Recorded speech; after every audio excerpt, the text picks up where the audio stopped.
Magic realism and life is strange, art movements and video games. So, magic realism. I always consider it to be more of a literature genre rather than actual art movement, but turns out not everything in this world is what it seems at the first glance. Ironic, since that's exactly one of the main points of magic realism itself.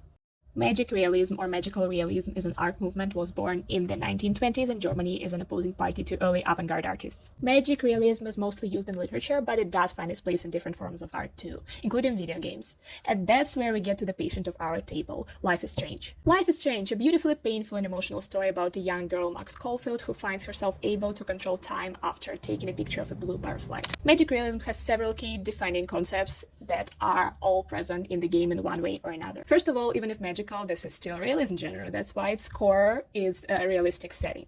In Life is Strange in particular, it's Arcadia-based. Normal city, normal college with normal people, yet abnormal events happening there. Which leads us to the second core of magic realism, easy to guess magic. And the biggest and the most obvious magic representation example here is the game's main mechanics, Max time fracture abilities. She wins time, stops it, sees the future and travels in time by the photos. Social concern is another characteristic of magical realism. Life is Strange is a game based on choices that affect the way the story is going. Apart from all the various options on how to treat people along the way, the final choice between Max's best friend Chloe's life and Arcadia Bay with all its citizens is the best and brightest example of hard moral choice the main character has to make.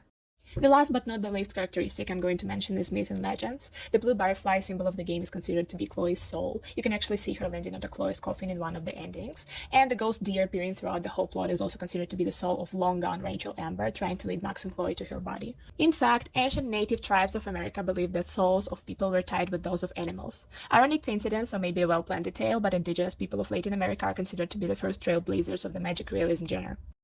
To conclude, Life is Strange is a beautiful example of magic realism. This movement is the base the whole game is built on, and without it, we would never see Life is Strange on our computer screens.